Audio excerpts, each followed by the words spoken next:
نہایت واجب الاحترام بزرگان دین، عزیز بھائیوں اور دوستوں، اللہ تبارک و تعالی سے دعا ہے کہ رب تعالی کی ذات اقدس اس عاجز کو جو آیت قرآنی اور حدیث طیبہ پڑھی اس کا سہل انداز سے بیان کرنے کی اور مجھے بھی اور آپ کو بھی سنانے کے بعد عمل کرنے کی پوری توفیق نصیب فرمائے۔ عزیز بھائیوں اور دوستوں، آج کے جمعۃ المبارک کے اردو خطبے کا عنوان رزق حلال کے حصول اور اس کی برکت کے اسباب و ثمرات۔ یوں سمجھ لیں کہ رزق حلال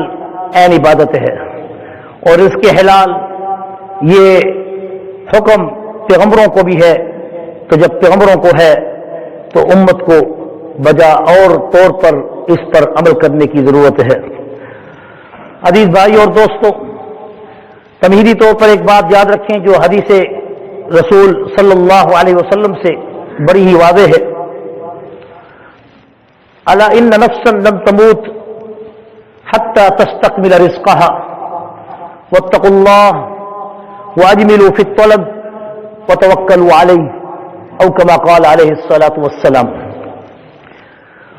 اللہ رب العزت امت محمد صلی اللہ علیہ وسلم کو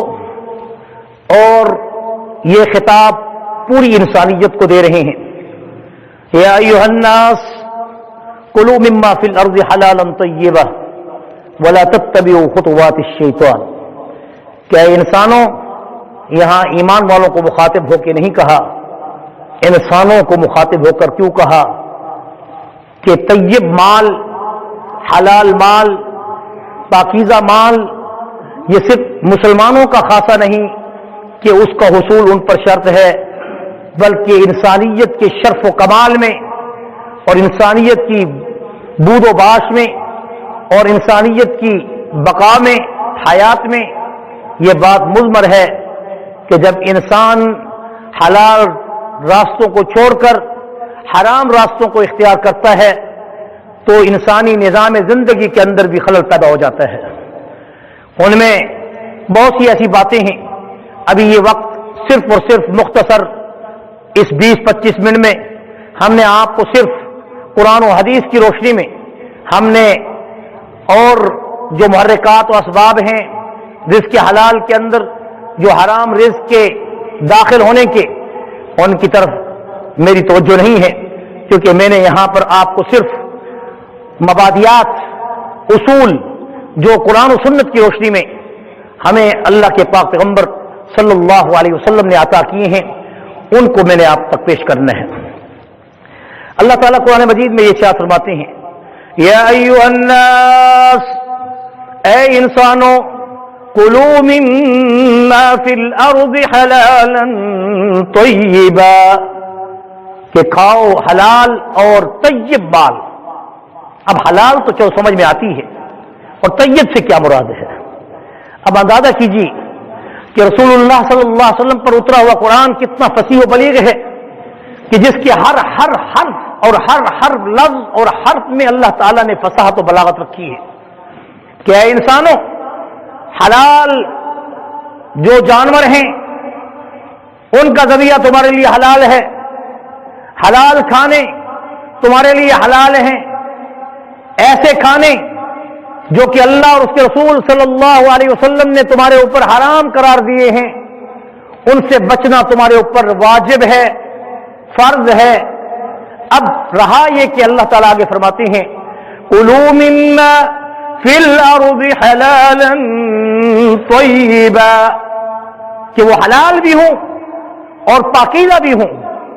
بعد ایسے کھانے ہیں جو حلال ہوتے ہیں لیکن وہ طبع انسانی کے لیے مضر ہوتے ہیں، اور اللہ کے پاک پیغمبر صلی اللہ علیہ وسلم کی جو حدیث مبارک ہے کہ ما خرج من الارض، زمین سے نکلنے والی جو بھی غذائیں ہیں، سبزیاں ہیں، تمہارے لیے حلال ہیں، لیکن اللہ کے پاک پیغمبر صلی اللہ علیہ وسلم نے ان حلال سبزیوں میں بھی طیب سبزیوں کو کھانے کا حکم کیا ہے، طیب پھلوں کو کھانے کا حکم کیا ہے۔ وہ پھل یا وہ سبزی یا وہ پتا یا وہ بوٹی کہ جس سے انسانی طبع کو نقصان ہو یا اس سے انسانی طبع کے اندر تخلل ہو اور اس سے انسانی زندگی کی فطرت میں تبدیلی ہو، جیسے کہ پوست کی فصل ہے، اب اس کا استعمال اللہ کے پاک پیغمبر صلی اللہ علیہ وسلم کی حدیث کی روشنی میں ان قواعد اور شرائط پر حلال ہے. اگر اس کے علاوہ کوئی اس کو افیون، ہیروئن یا کسی اور بھنگ اور چرس یا کسی اور ایسے سیال یا غیر سیال مادوں کی شکل میں اگر ان کا استعمال کرے تو وہ ان کے لیے تباہی کے لیے نقصان دہ ہیں. اس لیے اللہ کے پاک پیغمبر کو یہ کہا گیا کہ اے انسانوں، تمہارے بھلے کی خاطر یہ اسلام کی تعلیمات ضرور ہیں، مگر انسانی تقاضے اور فطرت کے عین مطابق وہ کھانے تمہارے لیے حلال کیے جا رہے ہیں جو حلال بھی ہوں، جو قرآن و سنت سے اللہ کے پاک پیغمبر نے تمہارے لیے حلال قرار دیے ہوں. اور ان کھانوں سے بچو کہ جن کھانوں کے اندر کراہت ہو یا وہ انسانی تباہی کے خلاف ہوں. تو ان میں ان تمام معلولوں کو، ان تمام مشروبوں کو کہ جو انسانی تباہی کے اندر خلل پیدا کرتے ہیں، جیسا کہ شراب ہے، خمر ہے، کہ جس سے انسانی طبیعت کے اندر نقصان پیدا ہوتا ہے. اگرچہ پہلے یہ اسلام میں حلال تھی، لیکن اسلام نے پھر اس کو آہستہ آہستہ سے کیوں حرام قرار دیا؟ کیونکہ وہ گھٹی جو ان عربوں کے اندر اس شراب کی پڑی ہوئی تھی، ان کو یکدم اس سے ہٹانا بہت مشکل عمل تھا. اللہ کے پاک پیغمبر نے اس کو نجمن ترتیب کے ساتھ اور اسلوب کے ساتھ پہلے اس کے نقصانات بتائے، پھر اس کے روحانی نقصانات بتائے، پھر اس کے بعد اس کو یکسر طور پہ حرام قرار دے دیا. میرے عزیز بھائی اور دوستو، اسی طرح رزق حلال طریقے سے کمانے کے اسباب، جیسے حرام غذاؤں کو اللہ نے حرام قرار دیا ہے، اور وہ حلال اور طیب مال کہ جس کو کمانے کے لیے اگر حرام اسباب اختیار کیے جائیں تو آپ خود بتائیں کہ جہاں ایک حرام چیز کو اللہ تعالیٰ اس لیے حرام کر رہے ہیں کہ اس کے اندر خباثت ہے، اس کے اندر نقصان ہے، اور جو حلال اور طیب مال کو حرام ذرائع سے کمائے، ناجائز منافع خوری سے، اگرچہ ناجائز منافع خوری حرام نہیں، اس لیے یہ باتیں اچھی طرح غور سے سنیں کہ بہت سے لوگ اس طرح کے فتوے دے دیتے ہیں کہ جس سے انسانی بلکہ مسلمانوں کے ایمان میں بھی شک پڑ جاتا ہے. یہ فتاوے یا یہ فقہی اصول یہ علماء کا کام ہے، وہ ہی بتاتے ہیں اور بتائیں گے. یا تو پھر اس علم کو پورا کا پورا حاصل کرو، پھر اس کے بعد کسی کو حرام کا فتویٰ دو، یا پھر جائز کا فتویٰ دو، یا ناجائز کا فتویٰ دو، یا مباح کا فتویٰ دو. اب یہ مختلف فتوے ہیں. اب سود حرام ہے، کلی طور پر حرام ہے، مگر سود کی جو حرمت کا فیصلہ علماء امت نے، فقہاء امت نے اپنی انتھک کوششوں محنتوں کے بعد جب دیکھا کہ ملک کے اندر اس سود کو ختم کرنے کے کوئی ظاہری اسباب نظر نہیں آ رہے، تو انہوں نے اس کے متبادل نظام غیر سودی بینکاری کو رواج دیا. لیکن انہوں نے یہ کبھی نہیں کہا کہ یہ غیر سودی بینکاری خالصتاً اسلامی بینکاری ہے. اسلامی بینکاری میں اور غیر سودی بینکاری کے اندر فرق ہے کہ غیر سودی بینکاری سے آپ حرام کا ارتکاب نہیں کر سکتے، اور اس سے آپ کم سے کم جو سود کی شکل میں جو کنونشنل بینک، جو سودی بینک جو منافع دیتے ہیں، اور ان کے منافع کو یکسر علماء کرام نے قرآن و سنت کی روشنی میں جیسے حرام قرار دیے ہیں، غیر سودی بینکاری کو اس طریقے سے حرام قرار نہیں دیا گیا، بلکہ اسے اسلامی بینکاری کی طرف ایک مثبت پیش رفت بتایا گیا ہے. بس اتنا ہی کافی ہے کہ اگر حتی الوسع انسان اپنی تجارت کے ذریعے وَأَحَلَّ اللَّهُ الْبَيْعَ وَحَرَّمَ الرِّبَا کہ اللہ رب العزت نے حلال طریقے سے جو کمایا ہوا ایک ڈھیلا بھی اگر کوئی کماتا ہے تو اس کے اندر اللہ برکت پیدا کر دیتا ہے. وَحَرَّمَ الرِّبَا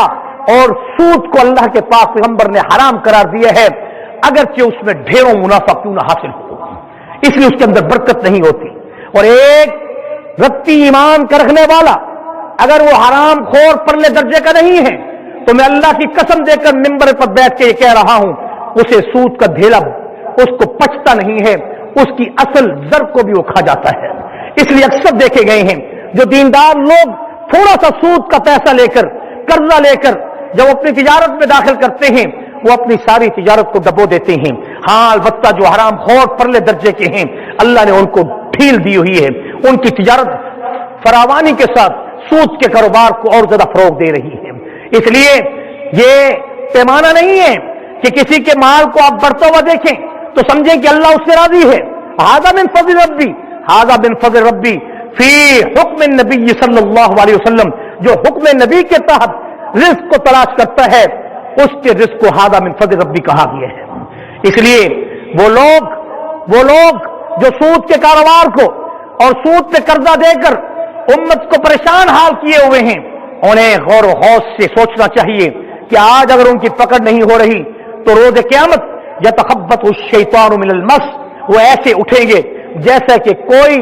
شیطان جن کسی کو جب آسیب ہو جاتا ہے وہ اپنی عقل اور حواس کھو بیٹھتا ہے،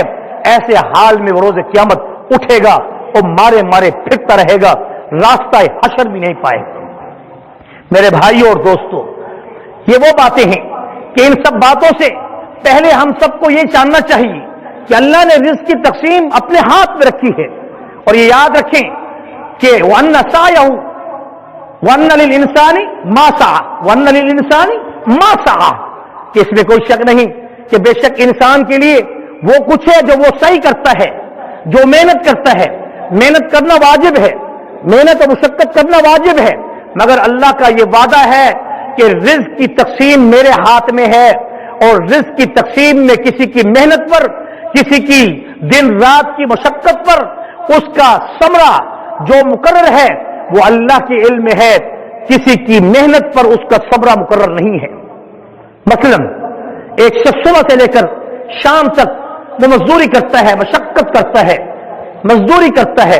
مگر وہ 500-600 دہاڑی پوری کرتا ہے اور حاصل کرتا ہے. اور ایک شخص سیٹ پہ بیٹھتا ہے اور وہ اپنی سیٹ پہ بیٹھ کر وہ نظام زندگی اور اس ادارے کو چلاتا ہے، وہ 1 لاکھ 2 لاکھ 5 لاکھ تنخواہ لیتا ہے. تو کیا یہ محنت کے برابر ہے؟ تو معلوم ہوا محنت کرنا واجب ہے، مگر محنت کا ثمرہ اللہ کے ہاتھ میں ہے. وہ کسی مزدور کو لاکھوں روپے دے دے اور کسی بڑے سے بڑے تاجر کو خسارے کا شکار کر دے. اللہ اللہ اللہ اس بات کو لطیف بعبادہ، وہ بڑی باریک بینی سے اپنے بندوں کو دیکھ رہا ہے. اس لیے کوئی شخص یہ نہ کہے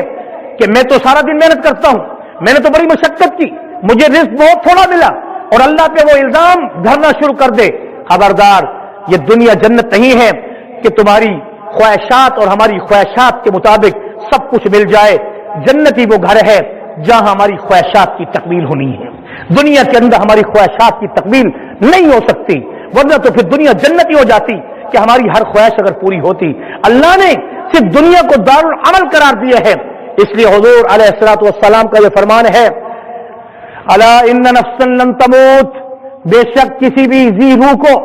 اس وقت تک اس کی روح قبض نہیں ہوگی. الا ان نفسا لن تموت لن تموت لن تموت لن تموت حتی تستکمل رزقہا، کہ جب تک کہ وہ اپنا رزق پورا نہیں کھا لیتا، حتیٰ کہ اس کو آکسیجن کے ذریعے سے بھی اس کی ناک سے وہ نلیاں وہ ڈراپ کی شکل میں اس کے پیٹ میں اتاری جاتی ہیں، اور جو سانس گنے ہوئے ہیں آکسیجن کے ماسک لگا کر اس کے سانس وینٹیلیٹر پر پورے کیے جاتے ہیں. اور اس حال میں جب تک کہ وہ اپنے آخری سانس کو نہیں پہنچتا، جب تک کہ وہ اپنی آخری قطرے کو پیٹ میں داخل نہیں کر لیتا، اس وقت تک اس کو موت نہیں آتی. تو اے انسان، تجھے رزق کی اتنی فکر کیوں ہو گئی ہے؟ رزق کمانے کے لیے تیرے اوپر تیرے نفس کا بھی حق ہے، تیرے وجود کا حق ہے، تیرے دماغ اور تیری مشقت کا بھی حق ہے. لا یکلف اللہ نفسا الا وسعها، اس قدر مشقت میں پڑ کر رزق کے پیچھے مت پڑ جاؤ کہ رازق کو بھول جاؤ. اللہ نے سب سے پہلے نحن نرزقک والعاقبۃ للتقوی، اللہ نے عبادت کو ہمارے لیے مقرر کیا ہے. عبادت کی تکمیل کے بعد رزق کی ذمہ داری ہمارے اوپر نازل کی ہے. اور یہ یاد رکھیں، اگر آپ کا رزق ان کان رزقکم فی الارض، اگر زمین کی تہ میں ہے، یہ اللہ کا وعدہ ہے کہ فاخرج ہو، وہ اس کو تمہارے لیے نکال تک تمہاری گود تک پہنچائے گا. وَإِن كَانَ رِزْقُكُمْ فِي السَّمَاءِ، اور اگر آپ کا رزق آسمانوں کی بلندیوں پر ہے تو اللہ تعالیٰ کا یہ وعدہ ہے کہ اس بلندیوں پر تمہارے رزق کو اتار کر تمہاری گود میں پھینکے گا. یہ تو اللہ کا ہے وعدہ. رزق لکھا ہوا ہے کہ تم نے اتنے کروڑ کمانے ہیں، تم نے اتنے لاکھ کمانے ہیں، تم نے اتنے ڈھیرے کمانے ہیں، لیکن تم دن رات کی مشقت کر کے اللہ کو بھول جاتے ہو۔ ملنا وہی ہے جو تمہارے مقدر میں لکھ دیا گیا ہے، ملنا وہی ہے جو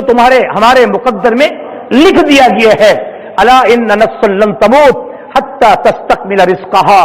ہاں حتی تستکمل رزقها، موت کا وقت بھی مقرر ہے، رزق بھی مقرر ہے،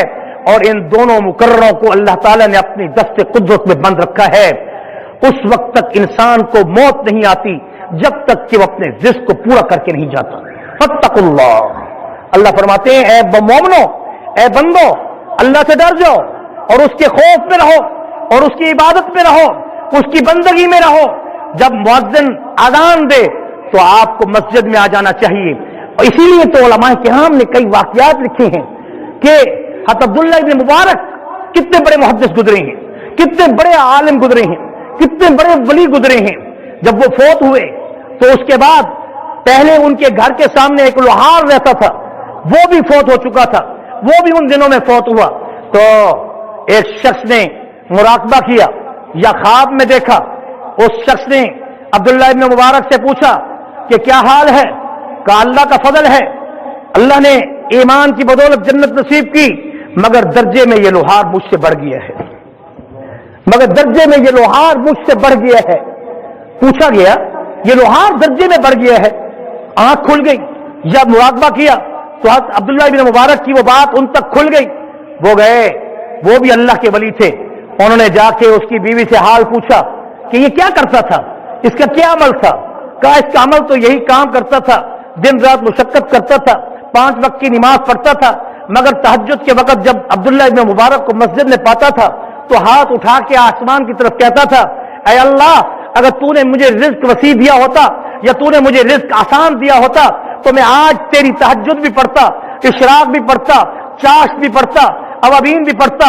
اور اسی طرح مغرب کے بعد کی 6 رکعات بھی پڑھتا، جو 12,000 رکعات کے برابر ثواب صحیح حدیث سے ہے، مگر اس پر عمل کوئی نہیں کرتا۔ میں نے دیکھا ہے اور لکھے ہیں علماء نے کہ جو مغرب کے بعد کی 6 رکعات کا اہتمام کرتا ہے سنتوں سمیت، یہ نہیں کہ سنتوں کے علاوہ، سنتوں سمیت، اگر وہ 6 رکعات کا 12,000 رکعات کا ثواب پانے کے ساتھ اللہ پاک اس کے رزق کی تنگی کو اٹھا دیتی ہیں، بلایات اور مصیبتوں سے اس کو نجات دے دیتی ہیں۔ تو کہا اس کا عمل یہی تھا کہ وہ اللہ سے یہ دعا کرتا تھا۔ اس لیے اللہ تعالیٰ نے فرمایا کہ رسول اللہ صلی اللہ علیہ وسلم کی حدیث کی روشنی میں، جیسا کہ اس لوہار کا بھی واقعہ آگے بھی ہے کہ جس وقت وہ اپنا ہتھوڑا اپنے لوہے پر مار رہا ہوتا تھا اور مؤذن کی اذان جب اس کے کانوں میں آتی تھی تو اس کے بعد اپنا ہتھوڑا چھوڑ دیتا تھا اور سیدھا نماز کی تیاری کے لیے وضو کرتا تھا۔ فَإِذَا قُضِيَتِ الصَّلَاةُ فَانتَشِرُوا فِي الْأَرْضِ وَابْتَغُوا مِنْ فَضْلِ اللَّهِ، اللہ نے جمعے کی نماز کو تمہارے لیے بڑے اہتمام کے ساتھ مقرر کیے ہے۔ حافظوا علی الصلوات والصلاة الوسطى، اللہ نے عصر کی نماز کو تمہارے لیے بڑے خصوص کے ساتھ آپ پر مقرر کی ہے۔ خیال کرنا یہ نمازیں بڑی اہم ہیں کہ جن میں آپ اپنے کام کاروبار کو چھوڑ کر جب اللہ کی مسجد کی طرف آتے ہو تو رزق کے دروازے اللہ کھول دیتا ہے، یہ اللہ کا وعدہ ہے۔ رجال لا تلہیہم تجارۃ ولا بیع عن ذکر اللہ وإقام الصلاة وإيتاء الزکاة یخافون یوما تتقلب فیہ القلوب والابصار۔ اللہ ہی فرما رہے ہیں کہ وہ بندے کہ جن کو اپنے ذکر، جن کو تجارت اور اپنا کام کاج، لا تلہیہم تجارت ولا بیع، کوئی خرید و فروخت ان کو اللہ کی نماز سے، عن ذکر اللہ وإقام الصلاة وإیتاء الزکاة، ان کا مال انہیں زکات کے دینے سے جب نہ روکے اور ان کا ہاتھ کھلا ہو تو اللہ کا وعدہ ہے جو رزق کی تقسیم کرتا ہے، جو رزق کو اللہ کے راستے میں جب دیتا ہے تو اللہ کا وعدہ ہے کہ بدلے میں 10 عطا کرتا ہے۔ اللہ تعالیٰ سے دعا ہے کہ اللہ تعالیٰ ہم سب کو جو رزق کے کمانے کے جو اسباب حلال ہیں ان کو اختیار کرنے کی، اور اللہ تعالیٰ حرام تمام اسباب رزق سے ہم سب کو محفوظ فرمائے۔ بلکہ میری اور آپ کی یہ دعا ہونی چاہیے اے اللہ ہمیں ہر اس لقمہ حرام سے بچا جس کا تجھے جواب دینا پڑے، اے اللہ ہمیں ہر اس لقمہ حرام سے بھی بچا جس کا تجھے جواب دینا پڑے، اور ہمارے رزقوں کے اندر برکت عطا فرما. وصلی اللہ تعالی علی خیر خلقی محمد وعلی آلہ واصحابہ اجمعین برحمتک یا ارحم الراحمین.